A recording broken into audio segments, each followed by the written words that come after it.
प्रिय विद्यार्थियों, एक बार फिर आप सभी का भूगोल की इस ऑनलाइन कक्षा में स्वागत है। हम बीए पार्ट फर्स्ट में भौतिक भूगोल का अध्ययन कर रहे हैं। पिछले वीडियो में हमने सौर मंडल की चर्चा की थी, अर्थात सौर परिवार के जो सदस्य ग्रह हैं उनकी विशेषताओं की चर्चा की थी।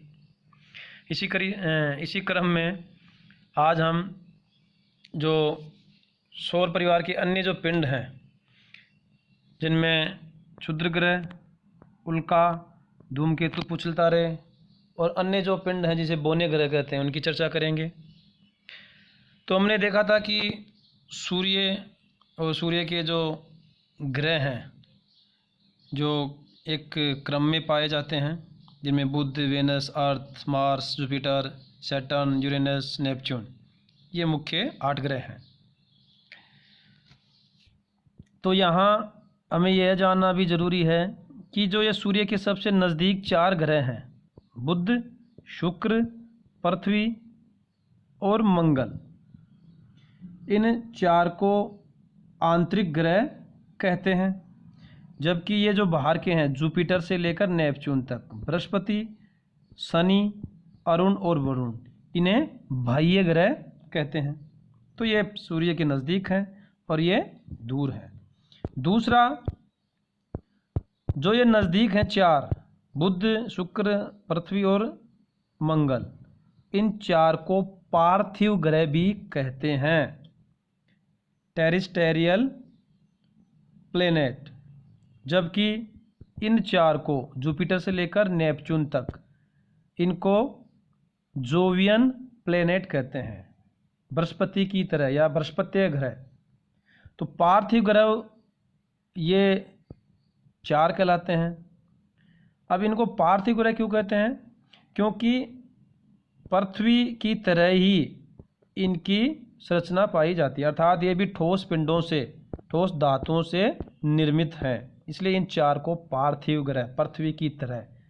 जबकि जो बाहर के 4 हैं ये गैसों से निर्मित हैं, तो इनको जुपिटर की तरह, जोवियन, बृहस्पति ग्रह की तरह कहते हैं, जो हल्का है। तो ये गैसों से निर्मित हैं। ग्रहों की हमने चर्चा कर ली थी। तो जो अपना सौर परिवार है, इसमें केवल एक ही तारा है, वो है सूर्य। बाकी ये सब ग्रह हैं या ठोस पिंड हैं। और तारा किसे कहेंगे, इसकी परिभाषा मैंने बताई थी कि वो पिंड जिसमें स्वयं की ऊर्जा हो, वो तारा होता है। इसके अलावा सौरमंडल में जो निकटतम तारा है सूर्य के अलावा, वो है प्रोक्सिमा सेंचुरी, जो सौरमंडल के सबसे नज़दीक है। अर्थात पृथ्वी के नज़दीक सूर्य के अलावा अगर दूसरा तारा है, वो है प्रोक्सिमा सेंचुरी। अब बात करते हैं क्षुद्र ग्रह, एस्टीरॉइड्स। तो क्षुद्र ग्रह किसे कहेंगे, या इन्हें अवांतर ग्रह भी कहते हैं। तो यहाँ मानचित्र में देखिए आप, ये है मार्स, मंगल, और ये है जुपिटर, बृहस्पति। तो इन दोनों ग्रहों के बीच में ठोस पिंड पाए जाते हैं, या चट्टानों के बड़े बड़े टुकड़े असंख्य पाए जाते हैं, उन्हें ही क्षुद्र ग्रह कहते हैं। प्रतियोगी परीक्षाओं में ही पूछा जाता है कि क्षुद्र ग्रह किन 2 ग्रहों के बीच में स्थित हैं। तो आपको बताना है कि ये मंगल और बृहस्पति के बीच में पाए जाते हैं। जो ग्रह हैं ये इन्हीं के शेष जो टुकड़े रह गए थे ग्रह निर्माण के समय, तो ये बड़े बड़े और छोटे छोटे सभी एक श्रृंखला के रूप में पाए जाते हैं, जो सूर्य की परिक्रमा करते रहते हैं, ये भी अपनी निर्धारित कक्षा में। तो इन्हें क्षुद्र ग्रह कहते हैं। दूसरा है उल्का। तो अभी चर्चा की कि ये जो क्षुद्र ग्रह है ये मंगल और बृहस्पति के बीच में एक निर्धारित कक्षा में परिक्रमा करते रहते हैं। लेकिन जब कभी ये ग्रह, ये टुकड़े जो ठोस पदार्थों से निर्मित हैं, ये जब पृथ्वी के वायुमंडल की तरफ आने लगते हैं, स्थित तो कहाँ है ये इनके बीच में, और जैसे ही कई बार ये पृथ्वी की तरफ या पृथ्वी के वायुमंडल में प्रवेश करते हैं, तो इन बड़े चट्टानी टुकड़ों को उल्का कहते हैं। जब तक ये इस बेल्ट में हैं क्षुद्रग्रह कहलाएंगे, और जैसे ही ये यहाँ से हटकर स्वतंत्र रूप से वायुमंडल में किसी ग्रह की तरफ जाते हैं तो वो उल्का कहलाते हैं। तो ये उल्का भी ठोस पिंडों से निर्मित चट्टानी पदार्थ हैं। इसके अलावा और भी स्वतंत्र रूप से वायुमंडल में चट्टानों के टुकड़े विचरण करते हैं जो पृथ्वी के वायुमंडल की तरफ आते हैं, तो इन्हें मीटियोर्स कहते हैं। लेकिन जब ये तीव्र गति से वायुमंडल में प्रवेश करते हैं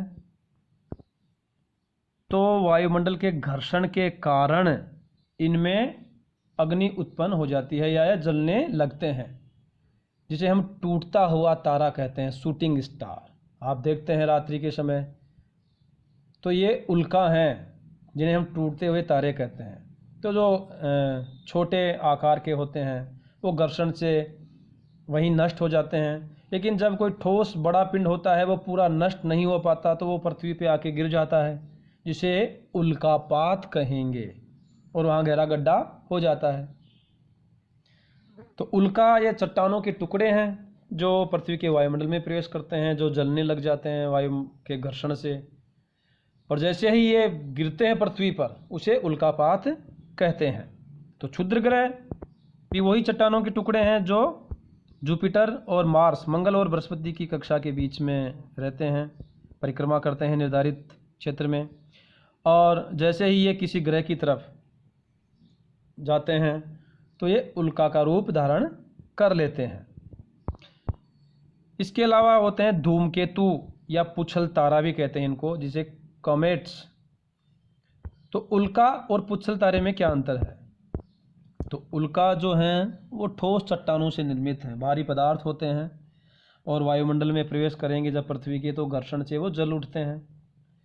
जबकि धूमकेतु या जो पुच्छल तारे हैं ये गैस के पुंज होते हैं, गैसों के समूह हैं, और ये भी सूर्य की परिक्रमा करते रहते हैं। लेकिन जब ये सूर्य के नज़दीक आते हैं, गैस का समूह है, तो सूर्य की अत्यधिक ऊष्मा से इनके पीछे के भाग में एक पूंछ का आकार रूप धारण कर लेता है, इसलिए इनको पुच्छल तारे कहते हैं। तो पुच्छल तारे या कोमेट्स या धूमकेतु ये गैस के समूह हैं, और सूर्य की ऊष्मा से जैसे ये नज़दीक आएंगे तो ये जलकर फैलने लगते हैं, तो एक पूंछ की आकृति सी बन जाती है।